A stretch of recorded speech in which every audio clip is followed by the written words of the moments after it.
원래 오늘은 사무엘하 8장과 9장을 맥체인 성경 읽기표에 따라서 읽게 됩니다.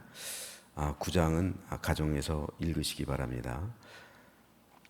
사무엘하 8장에서 10장까지는 배경이 되는 것이 주전 1001년에서 993년까지의 일입니다.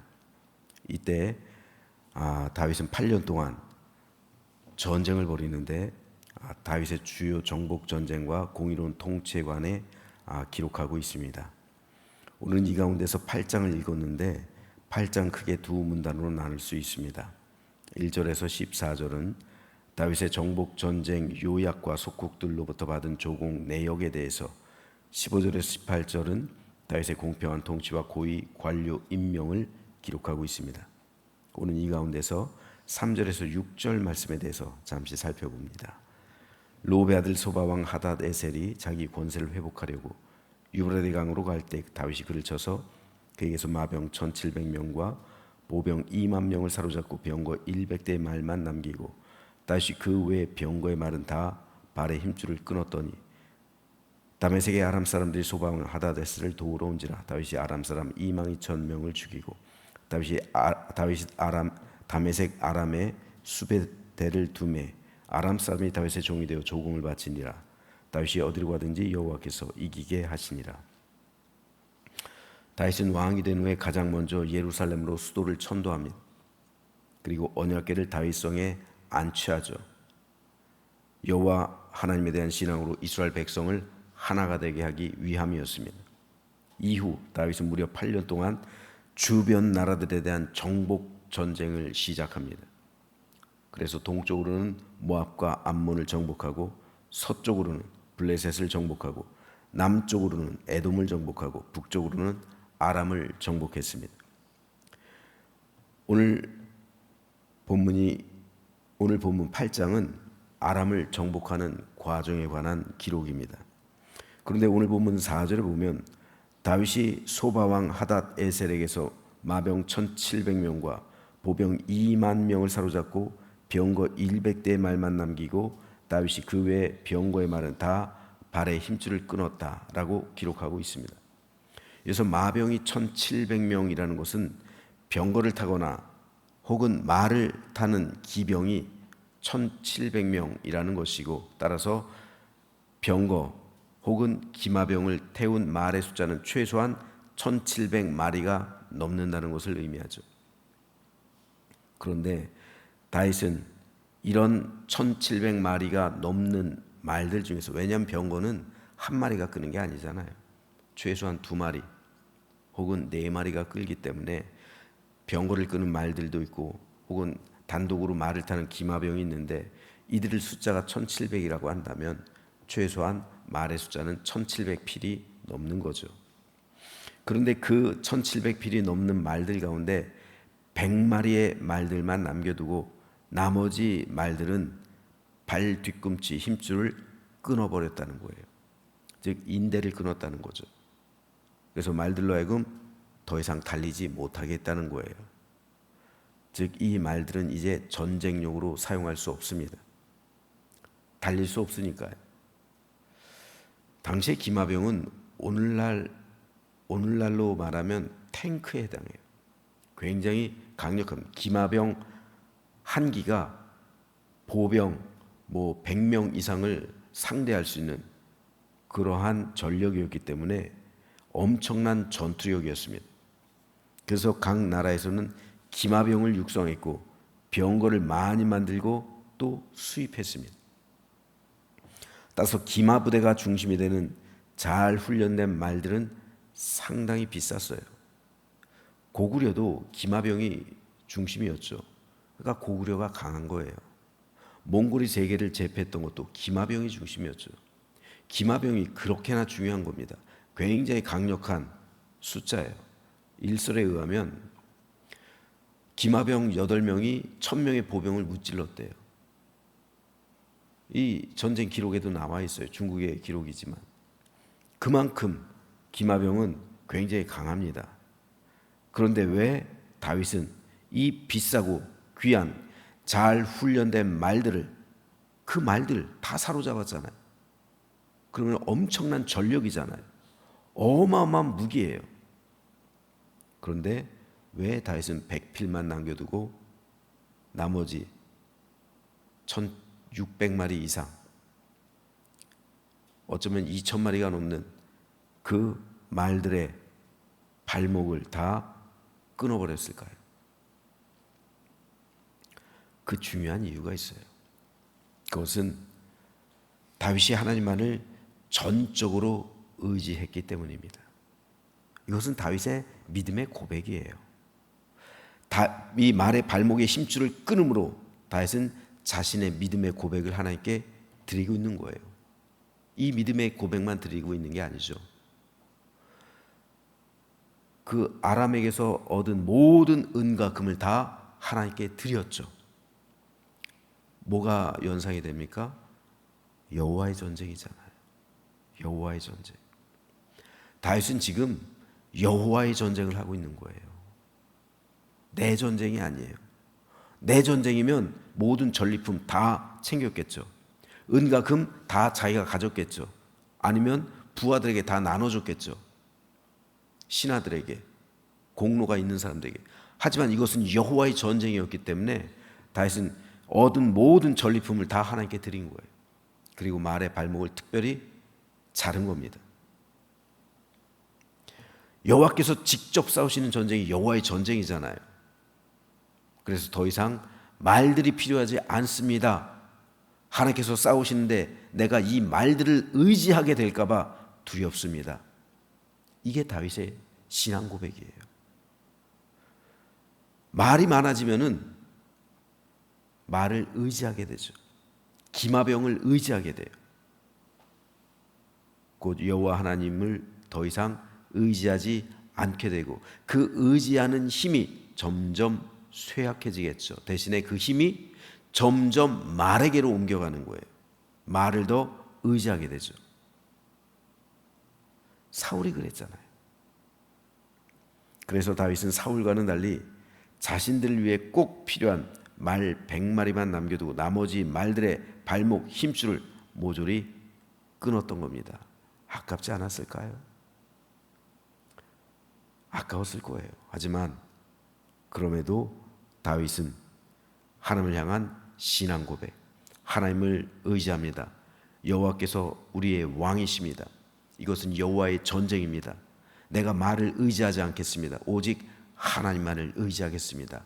라는 신앙 고백으로 말의 뒷발꿈치를 끊었던 겁니다. 그런데 이미 이것은 하나님께서 모세를 통해 명령하신 일이기도 했어요. 신명기 17장에 보면 그는 병마를 많이 두지 말 것이요 병마를 많이 얻으려고 그 백성을 애굽으로 돌아가게 하지 말 것이니 이는 여호와께서 너희에게 이르시기를 너희가 이후에는 그 길로 다시 돌아가지 말 것이라 하셨음이며, 하나님은 모세를 통해서 만일 이스라엘이 왕을 원하거든, 이때 이미 하나님께서 아신 거예요. 그런데 만일 이스라엘이 왕을 원하거든 그 왕은 반드시 병마를 많이 두지 말라 명령하신 거예요. 그리고 애굽으로 말을 수입하기 위해 가지 말라. 왜 그랬을까요? 여호와께서 왕이신데 말을 의지할까 봐, 국방력을 의지할까 봐, 사람의 힘을 의지할까 봐 하나님께서는 염려하신 거예요. 그래서 말을 많이 두지 말라. 이 전쟁은 여호와의 전쟁이기 때문에 내가 싸우는 거지 말이 싸우는 게 아니다. 하나님께서 말씀하신 겁니다. 말을 많이 둔다는 것, 여호와를 의지하지 않는다는 것을 의미합니다. 자기 힘, 자기 세력, 자기 국방력을 의지하는 것이기 때문입니다. 사람은 눈에 보이지 않는 하나님보다 눈에 보이는 기병과 말의 수를 보고 마음의 안도를 받기 마련입니다. 그러다 보면 나라가 인본주의로 흐르는 거예요. 신본주의가 아니라 인본주의로, 하나님이 왕이 된 나라가 아니라 인간이 왕이 된 나라로, 하나님을 의지하는 것이 아니라 국방력을 의지하게 되죠. 이게 인본주의의 출발이에요. 그 대표적인 사람이 솔로몬이에요. 솔로몬이 병거와 마병을 모음해 병거가 1400대요. 마병이 12,000명이라 병거성에도 두고 예루살렘 왕에게도 두었으며 솔로몬의 말들은 애굽에서 들여왔으니 왕의 상인들이 값주고 산 것이며 애굽에서 들여온 병거는 한 대 은 600세겔이요 말은 한 필에 150세겔이라. 이와 같이 햇사람의 모든 왕과 아람 왕들에게 그것을 되팔기도 하였더라. 솔로몬이 병과 마병을 모아서, 다윗과는 다르죠. 다윗은 말에 힘줄을 끊었는데 솔로몬은 병과 마병을 모으고 있어요. 그래서 병과 1,400대, 엄청난 거예요. 병거 하나의 값이 은 600세겔이라고 그랬잖아요. 한 세겔은요 4일치 노동값이에요. 그러니까 이게 엄청난 가격인 거예요. 600세겔이면은 6, 4, 24, 240일치, 즉 1년 연봉이란 말이에요. 쉬는 날 빼고. 그러니까 거의 1년 연봉이에요. 병거 하나가. 어마어마한 돈입니다. 지금 우리나라로 치면은 얼마예요? 약 4천만 원, 5천만 원, 그 정도 되는 돈이에요. 병거 한 필이요. 병거 하나가요. 말 한 필은요 150세겔. 말 한 필도 엄청났죠. 그러니까 병거가 4배가 비싼 거예요. 그러니까 보통 병거는 말 2필 혹은 말 4필이 끄니까 그 정도 값이죠. 그러다 보니까 애굽에서 이것들을 수입해 온 거예요. 즉 이것은 이스라엘의 왕은 병마를 많이 두지 말 것이요 병마를 많이 얻으려고 그 백성을 애굽으로 돌아가게 하지 말라는 하나님의 명령을 정면으로 어기고 있는 거예요. 즉 솔로몬은 하나님을 의지하지 않아요. 말과 병거, 마병으로 대표되는 국방력을 의지하고 있는 거예요. 그래서 점차 솔로몬의 나라는 인본주의로 흘러가요. 하나님이 왕이 된 게 아니라 자신이 왕이 되고 사람이 중심이 된 인본주의로 흘러가게 돼요. 그 결과 솔로몬은 이방 나라의 공주들과 정략 결혼을 하잖아요. 애굽의 공주하고도 하고 수많은 족속들의 공주들과 정략 결혼을 해요. 이로써 상호 불가침 조약을 맺는 거예요. 사돈 관계를 맺음으로써 서로 전쟁하지 말자. 이렇게 돼서 솔로몬 당대는 평화를 누린 거예요. 그 결과 솔로몬의 나라는 점차 인본주의화 된 겁니다. 결국 솔로몬 사후에 그 나라는 두 쪽으로 분열됩니다. 이 모든 것이 솔로몬이 뿌려놓은 인본주의의 허망한 결과였어요. 따라서 다윗이 100마리의 말들만 남겨두고 나머지 말들의 발목 힘줄을 모조리 끊었다는 것은 신본주의를 향한 강렬한 다윗의 열망이에요. 이게 다윗과 솔로몬의 차이예요. 이것은 다윗의 신앙 고백입니다. 여호와 하나님을 향한 다윗의 신실한 마음이에요. 그 결과가 뭡니까? 그 결과가 오늘 6절에 나와 있죠. 다윗이 어디로 가든지 여호와께서 이기게 하시니라. 하나님만을 의지하고 여호와의 전쟁을 하는 다윗. 여호와의 전쟁을 하니까 여호와께서 이기게 하시는 거예요. 하나님께서 다윗이 어디로 가든지 다윗과 함께 하시는 것이고 도와주시는 것이고 힘을 주시는 것이고 그래서 이기게 하셨다는 겁니다. 하나님은 오늘도 이렇게 하나님만 의지하며 하나님을 향한 신실한 마음 가지고 정직하게 살아가는 다윗과 같은 사람을 찾으세요. 즉 인본주의가 아니라 신본주의에 입각해서 살아가는 하나님 중심으로 살아가는 사람을 오늘도 찾으신다는 말이에요. 안타까운 사실은 점차 하나님의 교회들이 인본주의화되고 있어요. 교회들 가운데 사람 냄새가 너무 나요. 성령의 향이 나야 되는데 사람 냄새가 나요. 교회가 인본주의, 사람 중심이 되어가고 있단 말이에요. 사람이 모든 것을 결정하고 모든 것을 주관하고 하나님께 여쭤보질 않아요. 사람들이 다 결정하고 선택해요. 교회들마다 다 인본주의화 되고 있어요. 하나님을 기쁘시게 하기 위해서 하나님의 기쁨과 영광이 무엇인지 찾는 게 아니라 자기들의 업적과 공로를 내세우고 다 하는 일들을 보면 그 중심에 사람이 있어요.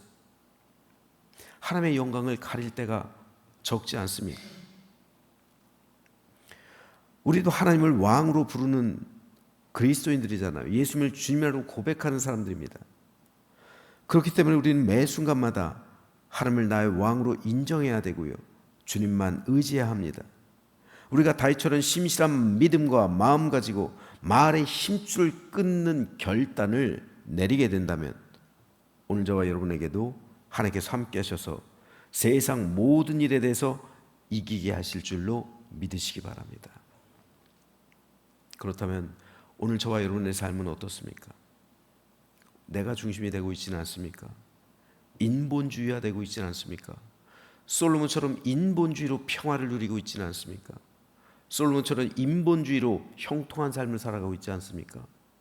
우리도 얼마든지 하나님의 교회도 마찬가지고 성도도 그렇고 목사도 그렇고 얼마든지 인본주의로 형통해질 수 있어요. 하나님의 교회가 인본주의로 형통할 수 있어요. 인본주의로 성장할 수 있어요. 하지만 그 결과는 어떻습니까? 솔로몬 사후에 그 나라가 두 쪽 나는 것처럼 그 세대가 지나면 인본주의로 성장한 교회는 반드시 무너지는 거예요.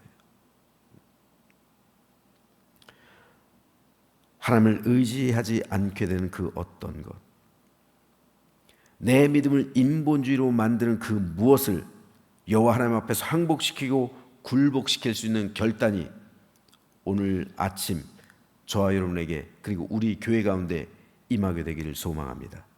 그래서 우리도 다윗처럼 하나님의 은총으로 살아가며 어디로 가든 승리하게 하시는 하나님의 능력과 권능으로 살아가는 우리 모두가 되시기를 주님의 이름으로 축원합니다.